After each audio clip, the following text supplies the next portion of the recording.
이혼해드리죠. 제가 당신에게 드리는 깜짝 선물입니다. 남편은 경악한 듯 하얗게 질린 얼굴로 나를 바라봤다. 제가 왜 남편의 칠순잔치 선물로 이혼 서류를 꺼낼 수밖에 없었는지 그 이야기를 들려드리려고 합니다. 안녕하세요. 저는 72살 박영희입니다. 1977년 봄 나는 24살의 시골 처녀였죠. 전라도 작은 마을에서 자란 저는 국민학교도 제대로 마치지 못했어요. 그 시절엔 여자는 글 몰라도 된다며 집안일만 시키던 때였으니까요. 봄볕이 따스하게 내리쬐던 오후, 중매쟁이 할머니는 어머니와 한참을 수군거렸답니다.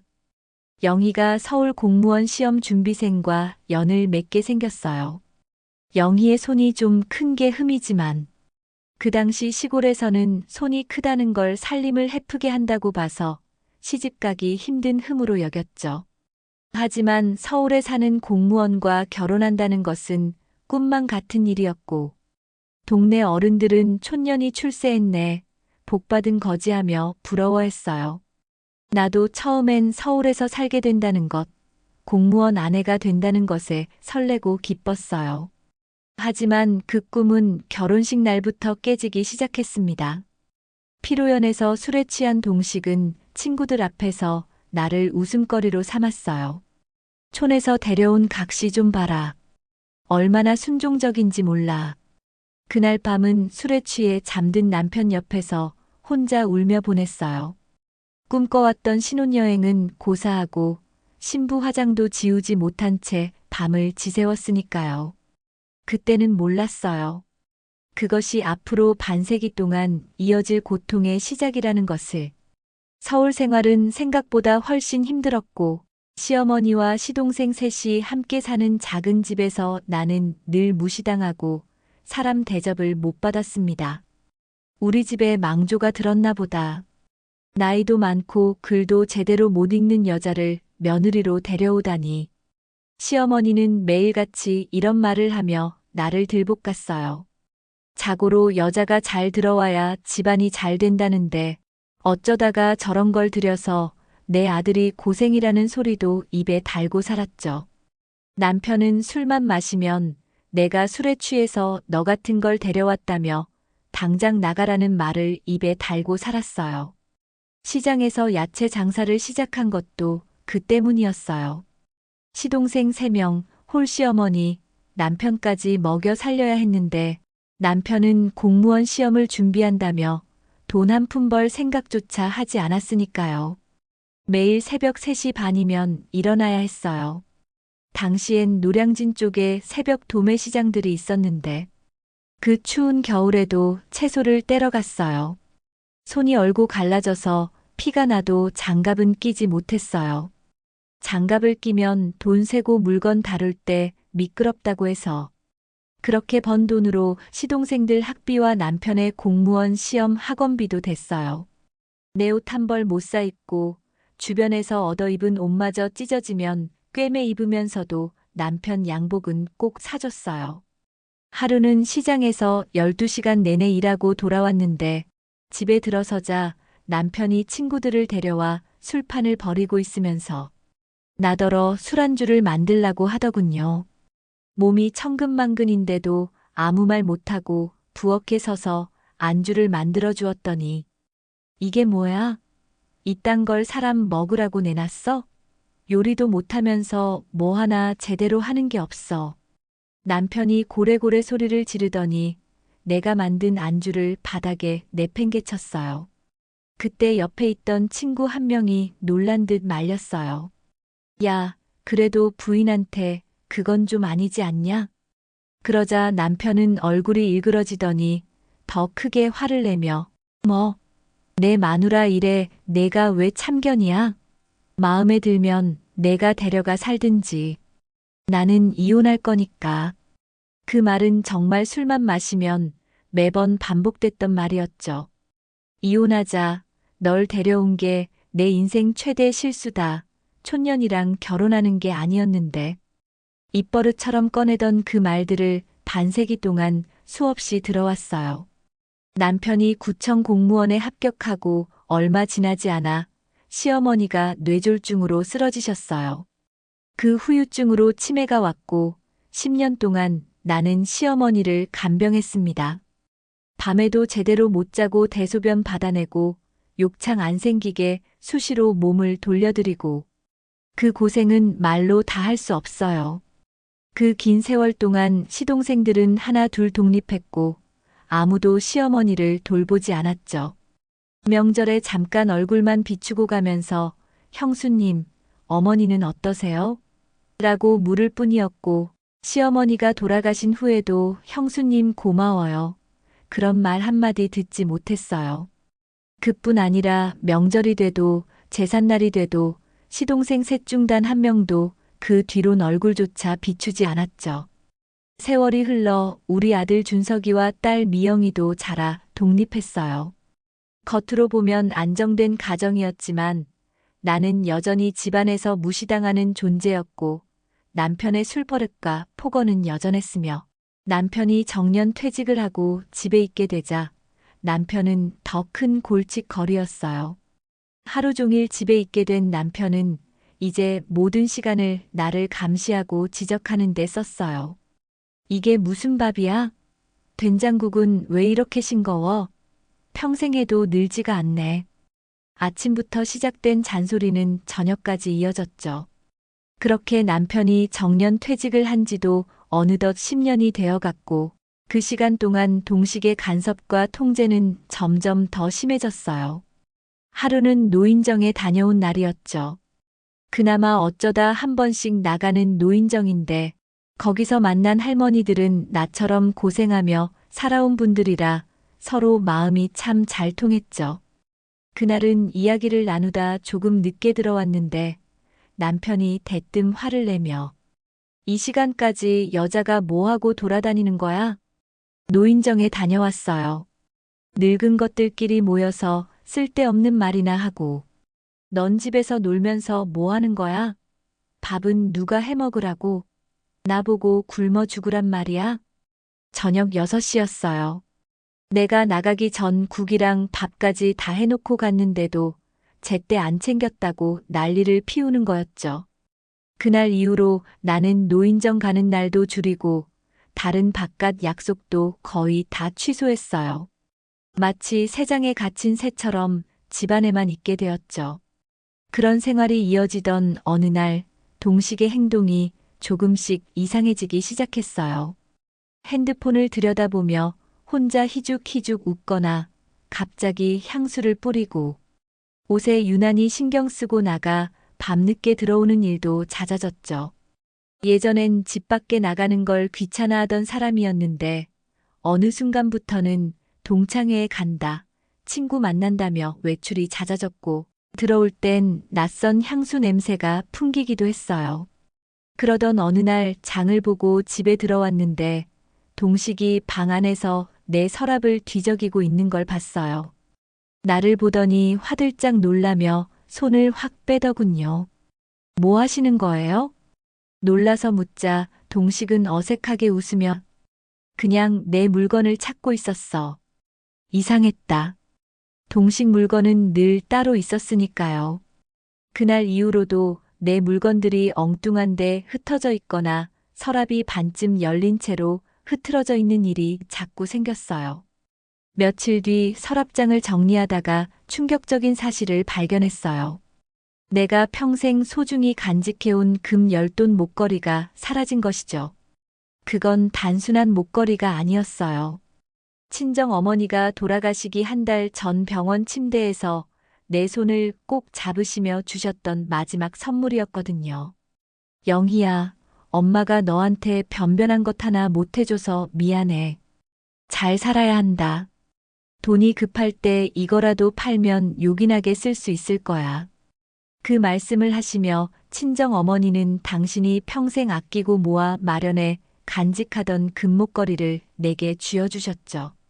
어머님의 마지막 유품이자 내게는 삶의 버팀목과도 같은 소중한 보물, 명절이나 특별한 날에만 꺼내보며 어머니를 그리워했던 그 목걸이가 없어진 거죠. 처음엔 믿기지 않았어요.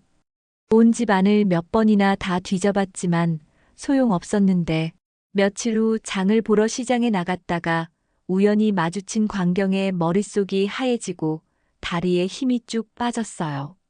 지금 생각해도 가슴이 떨리는 그날이 내 삶의 방향을 바꿔버린 순간이었어요. 시장 채소 코너에서 배추를 고르고 있는데 누군가 내 어깨를 툭 치길래 고개를 돌리니 동네에서 소문난 과부 이 씨였어요. 내 남편 또래의 남자들과 종종 어울린다는 소문이 있던 여자였죠. 아이고, 영희 언니. 오랜만이네요.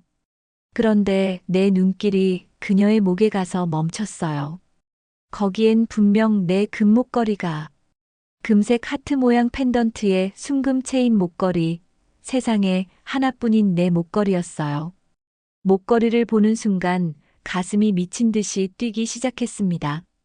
숨이 턱 막히고 그 자리에 얼어붙은 것처럼 한동안 아무 말도 못했어요.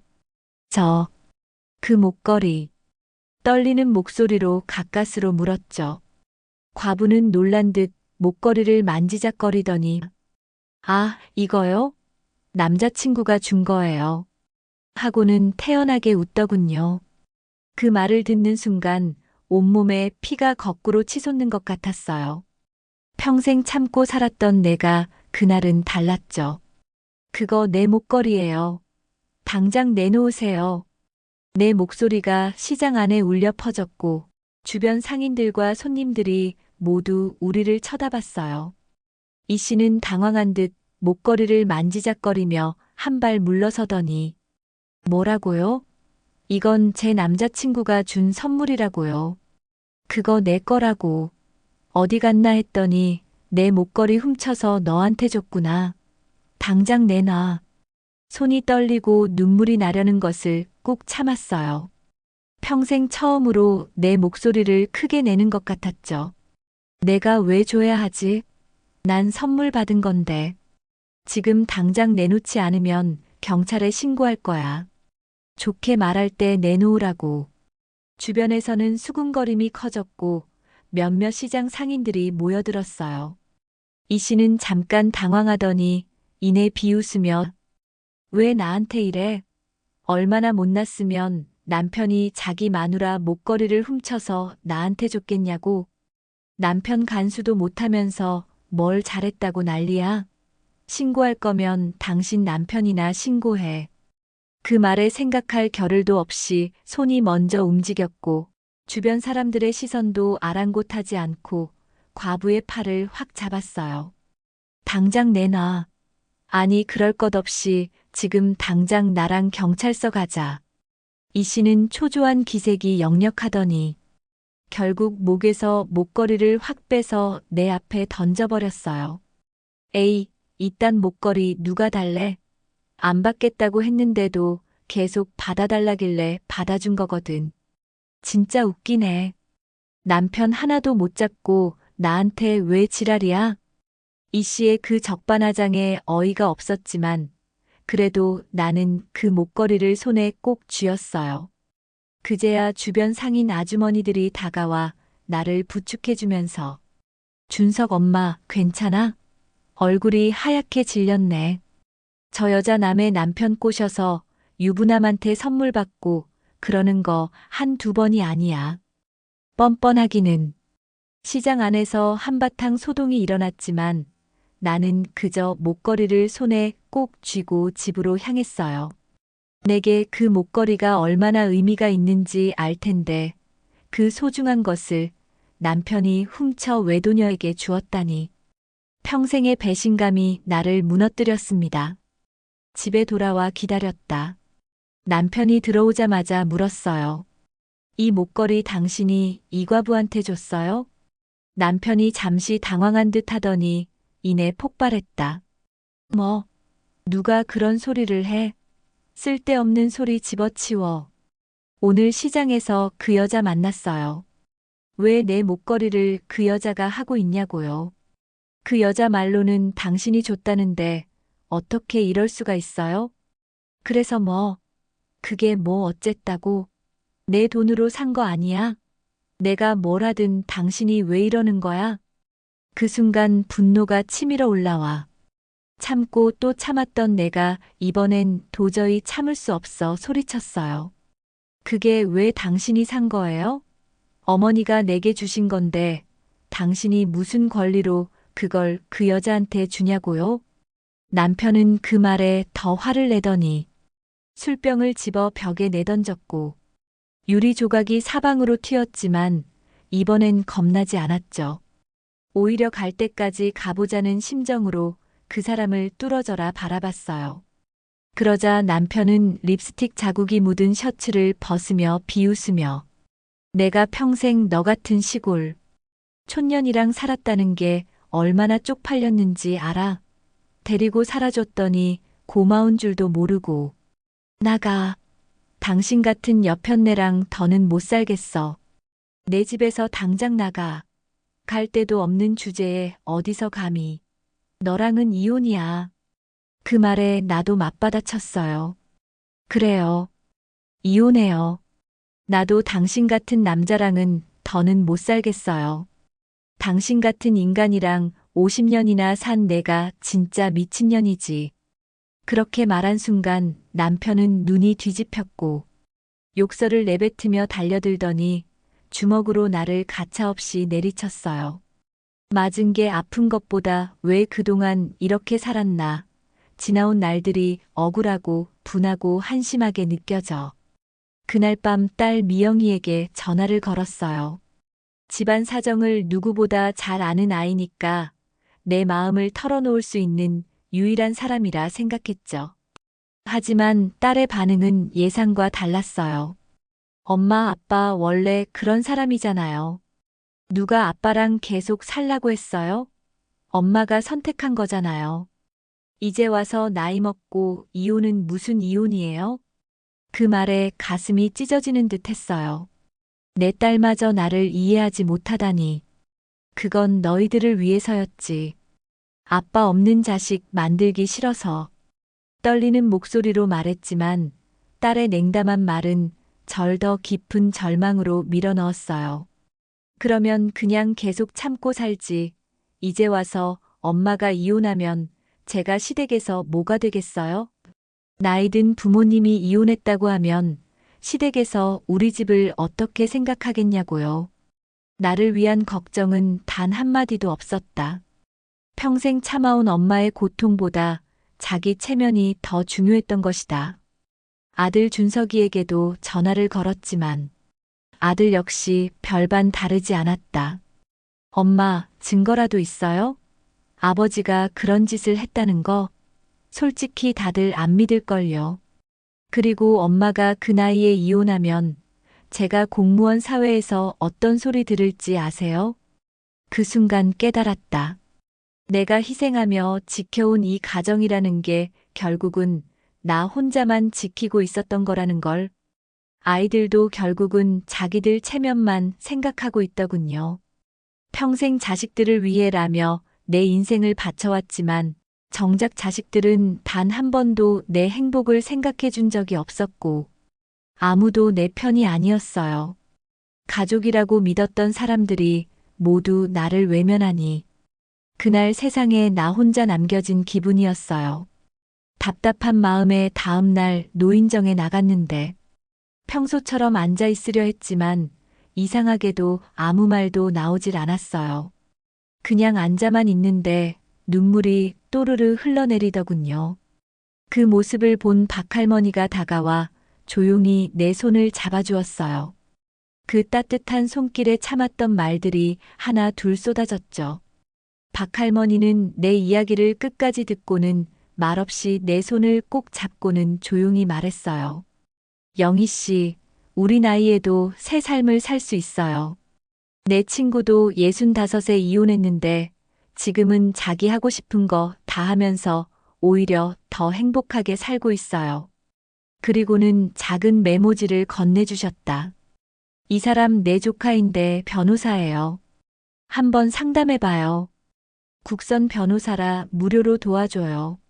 말만 잘하면 이혼 소송도 다 해줘요. 그 작은 종이를 받아들고 나는 처음으로 희망이라는 걸 느꼈다. 여태껏 다들 참아 견뎌라 라는 말만 했는데 처음으로 누군가가 당신 삶을 찾아도 괜찮다고 말해준 거였으니까. 그날 밤 남편은 또 술에 취해 들어왔다. 이번엔 향수 냄새가 더 진하게 풍겼고 셔츠에는 또다시 립스틱 자국이 선명하게 묻어 있었다. 남편은 내 얼굴도 쳐다보지 않고 비틀거리며 방으로 들어가 침대에 털썩 누워 코를 골았다. 그 모습을 바라보며 나는 조용히 생각했어요. 반세기 가까이 이 사람 때문에 얼마나 많이 울고 참고 희생했나. 이젠 더는 그럴 필요가 없겠구나. 그날 밤 평생 처음으로 내 삶을 위한 결정을 내렸어요. 이제는 나를 위해 살아야 할 때야. 그렇게 결심하고 변호사의 조언대로 조용히 준비를 시작했습니다. 어느 날 밤 남편이 술에 취해 코를 골며 자는 동안 나는 조용히 침대에서 일어나 서랍에서 작은 녹음기를 꺼내 탁자 밑에 조심스레 숨겼어요. 박할머니의 조카인 강 변호사가 건네준 녹음기였죠. 증거가 많을수록 유리해요. 특히 폭언이나 외도를 인정하는 말이 녹음되면 더 좋아요. 그리고 공무원 연금도 분할 수령 가능하세요. 첫 상담에서 강 변호사는 그렇게 조언했다. 남편의 폭력과 폭언의 증거를 모으기 시작한 건 그때부터였다. 마치 오랫동안 잠들어 있던 내 안에 누군가가 깨어난 것 같았고, 증거 수집은 생각보다 쉬웠어요. 술만 마시면 폭언을 일삼는 남편이었으니까. 몇 주 동안 차근차근 녹음하다 보니 하룻밤 사이에 이혼하자.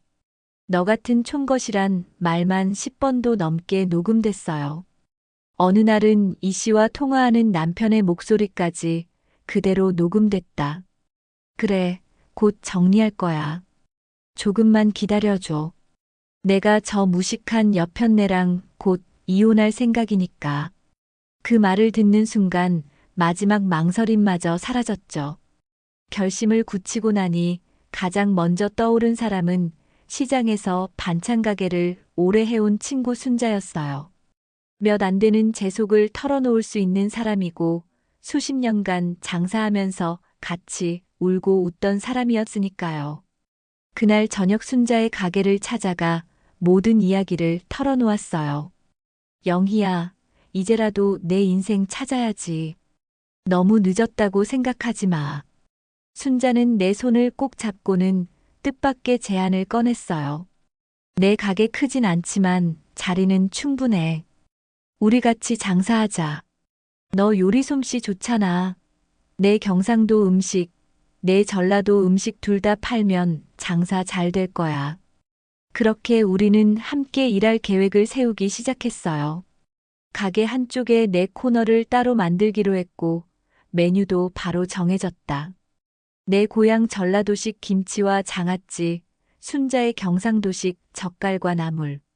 두 지방의 손맛을 한데 모아 우리가 함께 꾸려가는 가게를 만들기로 한 거다. 간판도 새로 달자. 순자와 영희의 반찬 어때? 예쁘게 제대로 만들어보자.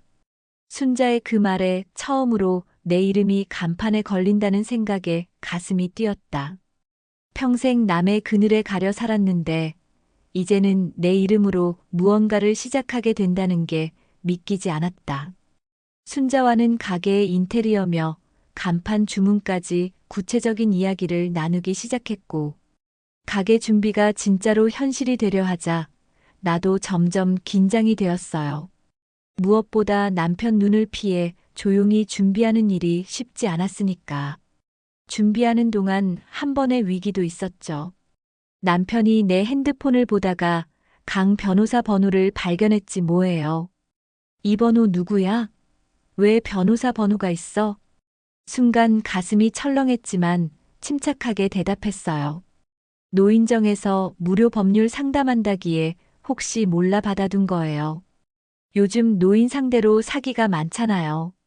남편은 의심스러운 눈으로 잠깐 보더니 곧 흥미를 잃은 듯 텔레비전 쪽으로 고개를 돌리더군요. 그날 밤 식은 땀이 흐를 만큼 조심스러웠지만 이미 여기까지 온 이상 이젠 멈출 수 없었죠. 앞으로는 더 조심해야겠다고 다짐하면서도 가끔은 망설이기도 했어요. 이 나이에 혼자 살 수 있을까? 애들한테 이제 와서 못할 짓을 하는 건 아닐까? 그럴 때면 몰래 엄마의 유품인 금목걸이를 손에 쥐었고 그 목걸이를 만지고 있으면 어머니의 마지막 말씀이 떠올랐어요. 영희야, 너는 평생 남을 위해 살았으니 이제는 너를 위해 살았으면 해. 노인정 친구들의 지지도 큰 힘이 되었어요. 특히 팔순의 최할머니는 강한 응원을 보내주셨죠. 우리 세대는 평생 참고 살았어. 근데 요즘은 달라. 내 딸도 60세에 이혼했는데 지금은 오히려 더 행복하게 살아. 늦었다고 생각할 때가 가장 빠른 때라고. 영희 씨도 용기 내. 준비는 차근차근 진행되었어요. 노인복지주택 신청서도 제출했고 필요한 짐도 조금씩 순자 집으로 옮겨두고 통장 사본과 재산 관련 서류도 모았어요. 이제 남은 건 결정적인 순간뿐이었죠. 그러던 어느 날 남편이 들뜬 얼굴로 말을 꺼냈어요. 나 이번에 칠순이잖아. 기념으로 잔치를 하려고. 동료들이랑 지인들 다 불러서. 그 말을 듣는 순간 머릿속이 번쩍했어요. 칠순 잔치. 그날이 바로 내가 오랫동안 기다려온 순간이 될 수 있겠다는 생각이 들었답니다. 어디서 할 건데요? 중국집 2층 예약했어. 구청장님도 초대했어. 잘 준비해. 남편의 말에 고개를 끄덕이고 겉으로는 평소와 다름없었지만 속으로는 결심을 굳혔어요. 그날 그 자리에서 모든 것을 끝내기로 말이죠. 잔치 전날 이혼 서류를 봉투에 넣고 옷장 깊숙이 숨겨두었어요. 순자에게 전화해 내일 저녁에 데리러 와달라고 부탁했고 짐도 최소한으로 꾸리고는 마지막으로 집안을 둘러보니 행복한 기억보다는 슬픔과 고통의 기억이 더 많은 곳이지만 그래도 떠나려니 마음이 복잡했어요. 잔치 당일 아침 온몸이 떨려 잠에서 깼죠. 오늘이 바로 그날, 그동안 준비해온 날이었으니까. 가슴이 터질 듯 두근거렸지만 이상하게도 마음은 평온했어요. 화장대 앞에 앉아 거울을 들여다보며 괜찮아, 영희야. 오늘은 내가 주인공이니까. 장롱 깊숙이 간직해 두었던 한복을 꺼내 입었어요. 친정 어머니가 마련해 주셨던 유일한 혼수품이었죠. 그리고 목에는 그 금목걸이를 걸었어요. 이제는 나의 용기와 결심의 상징이 된 그 목걸이를. 화장을 마친 내 모습을 보더니 남편이 비웃듯 말했죠. 뭐야? 왜 그렇게 차려입고 난리야? 오늘 주인공은 나라고. 당신 같은 시골 촌뜨기가 한복 입어봐야 촌스럽기만 하지. 그리고 추레하게 그 오래된 한복은 또 뭐야? 평소 같았으면 그 말에 상처받고 움츠러들었겠지만 그저 미소만 지었어요. 곧 모든 것이 끝날 테니까. 그래요. 오늘은 당신이 주인공이에요.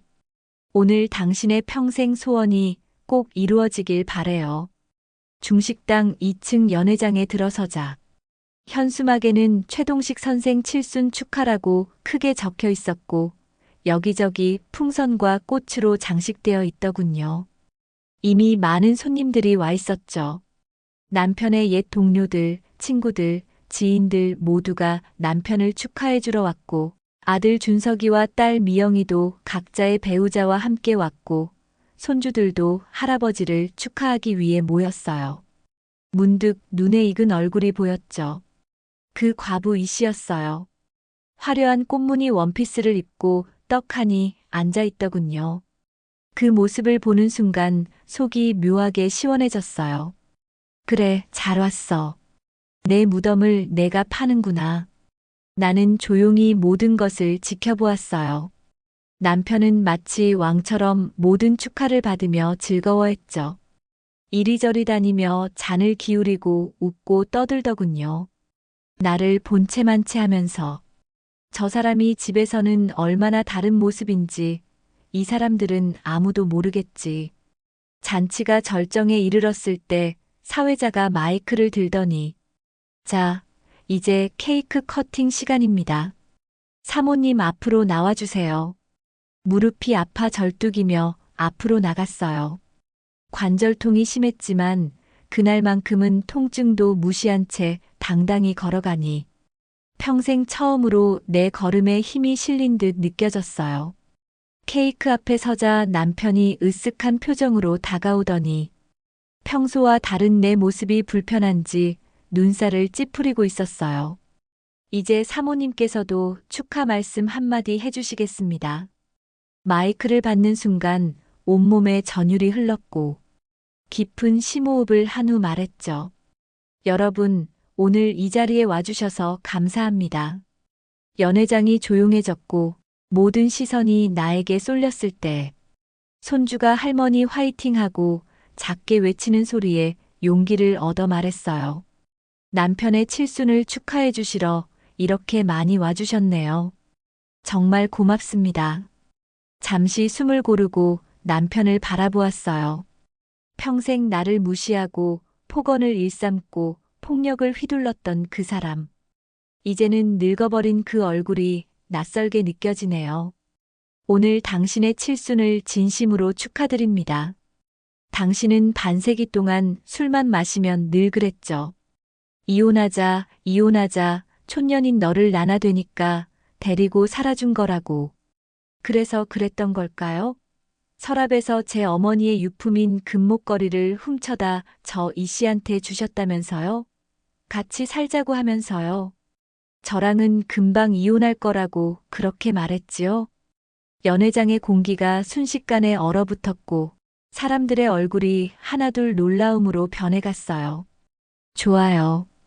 당신의 평생 그 소원 제가 오늘 시원하게 들어드릴게요. 여기 선물입니다. 나는 준비해둔 봉투를 천천히 꺼내 남편 앞에 내려놓았죠. 그 안엔 이혼 서류와 함께 그동안 모아둔 폭력 증거들, 외도 증거까지 들어있었어요.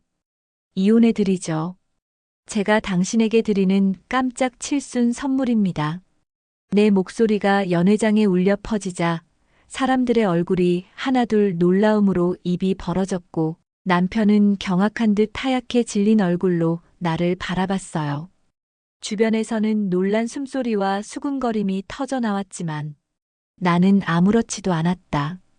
그 말을 내가 먼저 꺼내기까지 무려 50년 가까이 걸렸으니까.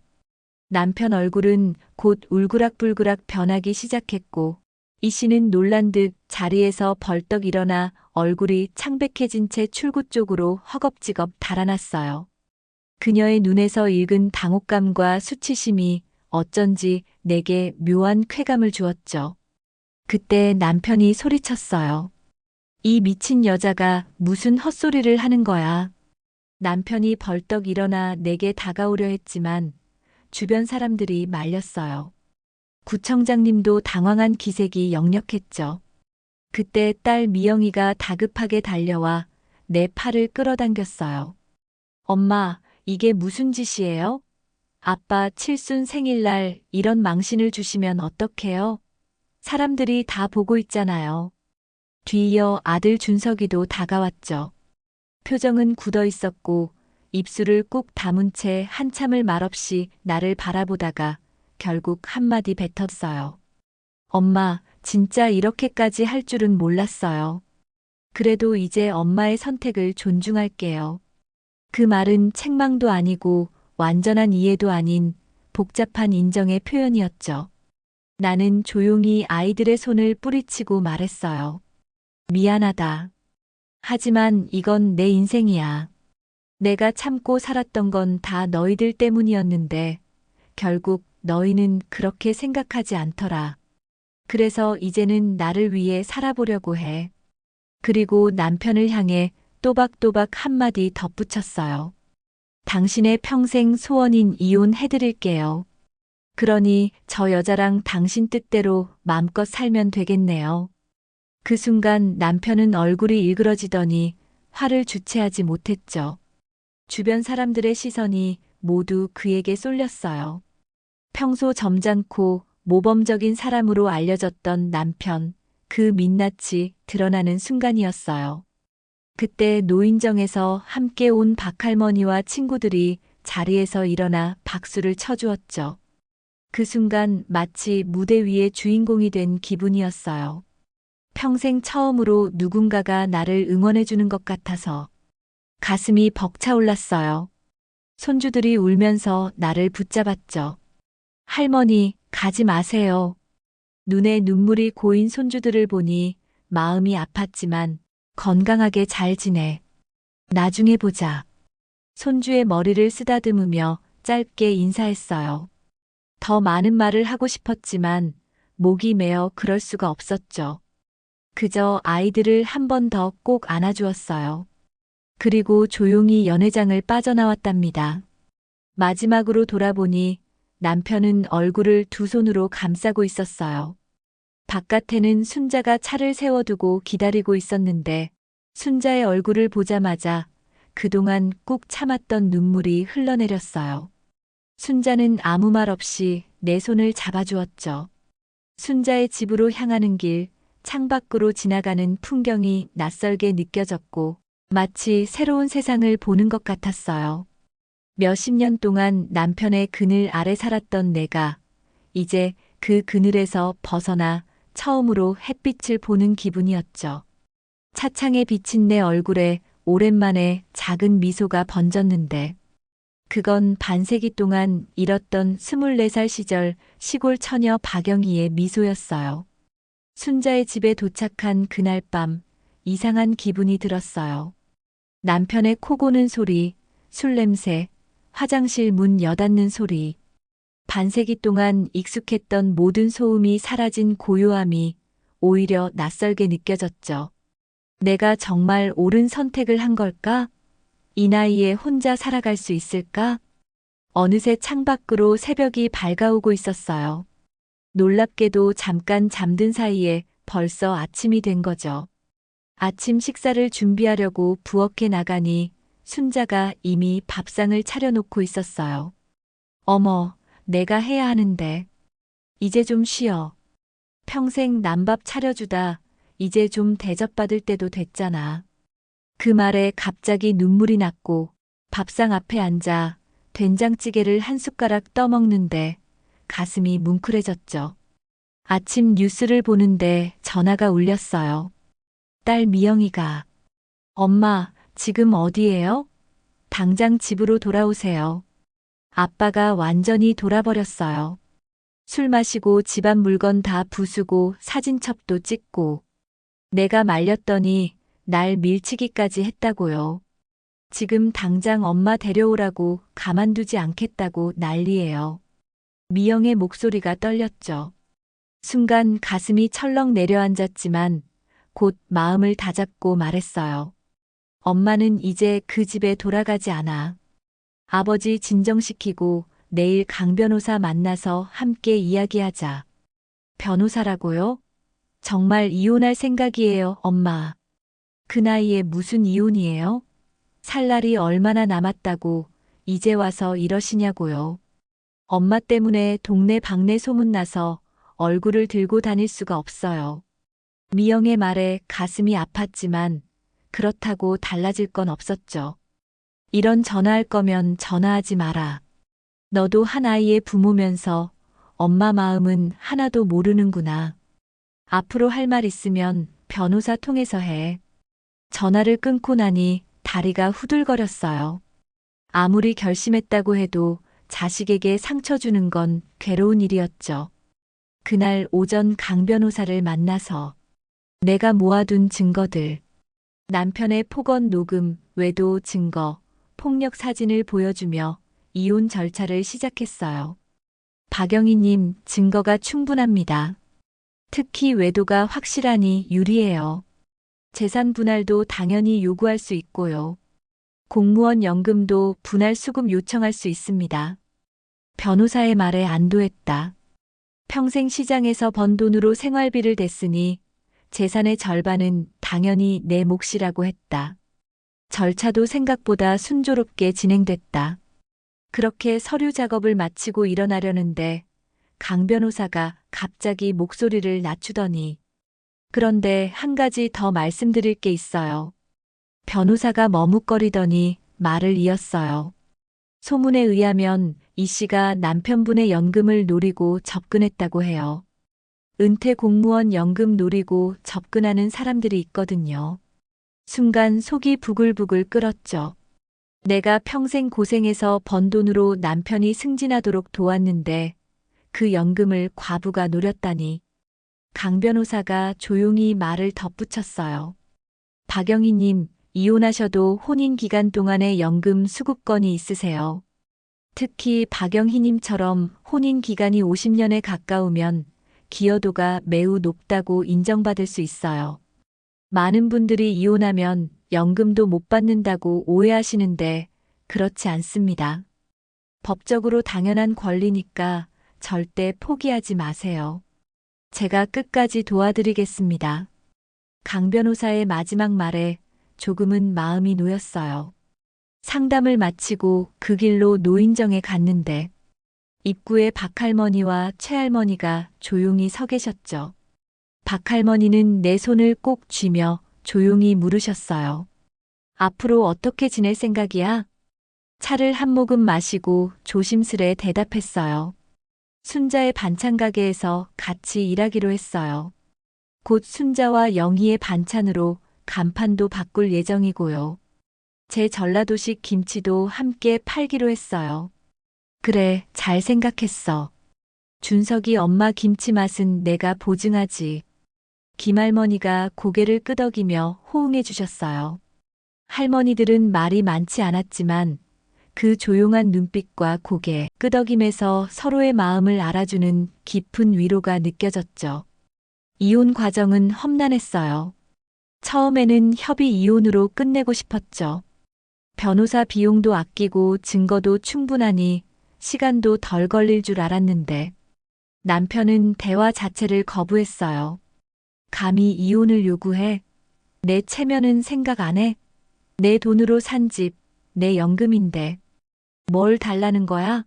한 푼도 줄 수 없다. 그 사람 때문에 소송을 시작할 수밖에 없었죠. 칠순 잔칫날 이후 이혼 소송을 시작했고 그로부터 거의 7개월이 흘렀어요. 그동안 남편은 법원 출석 요구조차 무시했고 3번이나 그냥 나타나지 않았죠. 한 번은 법정에 나타나더니 이 망할려니 하고 고함을 질렀고 경위에게 제지당하기도 했어요. 내 앞에서 재판 서류를 찢어버리던 모습은 지금도 잊을 수 없습니다. 온몸이 떨렸지만 이젠 물러설 수 없었고 조정 과정에선 재산 분할을 두고 팽팽히 맞섰어요. 남편은 끝까지 전업주부였던 내가 무슨 기여도가 있냐고 우겨댔죠. 다행히 변호사님의 도움으로 내가 평생 시장에서 일했던 기록이며 시어머니가 치매에 걸리셨을 때 내가 혼자 부양했던 점 등 모두 증거로 제출됐고 그게 참작이 되었어요. 연금 수급권 문제로도 여러 번 상담을 받고 동사무소며 은행이며 몇 번을 오가야 했는지 몰라요. 70이 넘은 몸으로 서류 뭉치를 들고 오가는 게 쉽지만은 않았죠.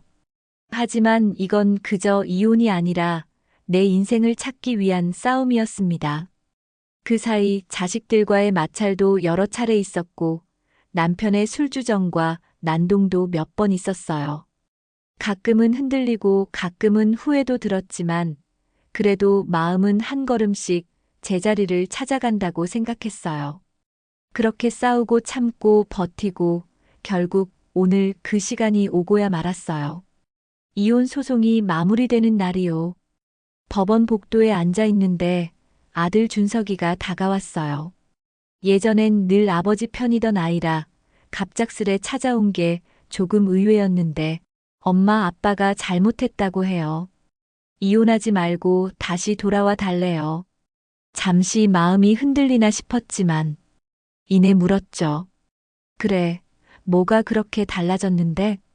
술도 끊고 집안일도 스스로 하려고 하고 엄마 없이 지내보니까 엄마가 어떤 분이었는지 이제 알겠대요.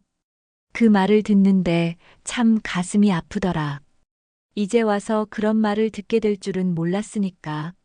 하지만 솔직히 말해, 사람이 그렇게 쉽게 바뀌나? 몇 달 혼자 지내봤다고 평생의 성격이 바뀌고 태도가 달라지나? 사람은 바꿔 쓰는 게 아니라고 했다. 준서가 엄마도 반세기 동안 많이 힘들었어. 이제는 남 눈치 안 보고 그냥 내 인생을 좀 살아보고 싶구나. 지금 내 마음은 그 사람이 바뀌었는지가 중요한 게 아니라 나 자신을 이제야 좀 돌아보게 됐다는 거야. 준석이는 고개를 숙인 채 알겠어요. 하고 조용히 말했어요. 그 아이도 알겠죠. 늦은 반성보다 너무 늦지 않은 내 선택이 더 중요하다는 거를. 또한 이제 와서 변한다고 해도 평생의 상처가 치유될 수는 없으니까. 법정에 들어서자 남편이 정장을 차려입고 기다리고 있었어요. 술에 취해 있던 모습과 달리 단정하게 앉아 있었죠. 눈이 마주치자 남편이 말했어요. 준석이 엄마. 50년 만에 처음으로 남편의 목소리에서 후회의 기색이 느껴지대요. 하지만 이미 돌이킬 수 없는 강을 건넜죠. 나는 조용히 서류에 서명했어요. 여보, 미안해. 내가 잘못했어. 한 번만 용서해줘. 다시 잘해보자. 내가 변할게. 나한테도 기회를 줘야 하지 않아? 남편이 떨리는 목소리로 말했어요. 하지만 나는 대답하지 않았죠. 반세기 동안 한 번도 듣지 못했던 그 말이 이제 와서 무슨 의미가 있을까? 법원을 나서는 순간 이상한 해방감과 함께 두려움이 밀려왔어요. 마치 무거운 짐을 내려놓은 것 같은 가벼움이었지만 동시에 앞으로 혼자 살아가야 한다는 불안감도요. 그때 뒤에서 누군가 나를 불렀어요. 엄마. 돌아보니 아들 준석이었어요. 엄마, 칠순 잔치 때는 너무 놀라서 제대로 말도 못했는데 사실 저는 어릴 때부터 모든 걸 알고 있었어요. 아버지가 엄마한테 하는 거 다 봤잖아요. 아들은 목이 메이는 듯 말을 멈췄다가 이어갔죠. 그냥 눈 감고 귀 막고 살았어요. 무서웠거든요. 제가 뭐라고 하면 아버지가 저한테도 그럴까 봐요. 엄마만 참으면 된다고 생각했던 것 같아요. 그리고 나중엔 그게 그냥 우리 집 일상인 줄 알았어요. 아들의 눈에 눈물이 고이더니 이제 와서 죄송하다는 말이 무슨 소용이 있을까요? 그래도 말씀드리고 싶었어요. 정말 죄송해요, 엄마. 그 말을 듣는 순간 마음 한편이 너무 아팠어요. 아이들도 그 공포 속에서 살았다는 생각을 미처 못했거든요. 평생 내 아이들을 지키려 했는데 어쩌면 충분히 지키지 못했는지도 모르겠다는 생각이 들었어요. 준서가 엄마도 미안해. 그렇게 오랜만에 아들과 진심 어린 대화를 나눴답니다. 이혼이 확정된 지 6개월이 지났네요. 7개월간의 긴 소송 끝에 얻은 자유였죠. 법원 결정에 따라 우리가 살던 아파트는 매각되었고 나는 그 절반을 받아 그 돈으로 노인복지주택 입주 보증금을 마련했어요. 아들 말로는 전 남편은 작은 빌라로 이사했다고 하더군요. 또한 오랜 혼인 기간이 인정되어 공무원 연금도 일부분 분할 수급하게 되었어요. 지금은 그 연금과 반찬 가게 수입으로 조용한 일상을 이어가고 있답니다. 지금은 친구 순자와 함께 순자와 영희의 반찬 가게에서 한쪽 코너를 맡아 직접 김치를 담그고 장아찌도 만들어 팔아요. 사장님, 김치는 정말 맛있어요. 어떻게 이렇게 담그세요? 단골 손님들의 칭찬을 들을 때마다 가슴이 뿌듯하죠. 평생 남편이나 가족에게는 인정받지 못했던 내 요리 솜씨를 이제는 많은 사람들이 알아주니 보람을 느낍니다. 노인복지주택에서의 생활도 익숙해졌어요. 처음에는 혼자 사는 것이 낯설고 무서웠지만 이제는 편안하고 아침에 눈을 뜨면 누구의 눈치를 볼 필요 없이 내가 하고 싶은 일을 마음껏 할 수 있어서 좋아요. 이웃 할머니의 권유로 요가도 배우기 시작했어요. 처음에는 뻣뻣한 몸이 잘 움직여지지 않아 창피했지만 꾸준히 하다 보니 몸이 유연해지고 건강해지는 것을 느껴요. 반세기 동안 집안일과 시장일로 굳어있던 내 몸이 이제는 조금씩 풀리고 있죠. 문해 교실도 계속 다니는데 이제는 기초반을 졸업하고 중급반에 올라갔답니다. 신문도 읽을 수 있게 되었고 간단한 편지도 쓸 수 있게 되었죠. 문해교실 선생님은 내 삶이 많은 사람들에게 용기가 될 수 있다며 자서전을 써보라고 권하셔서 처음에는 부끄러웠지만 조금씩 내 이야기를 글로 옮기기 시작했어요.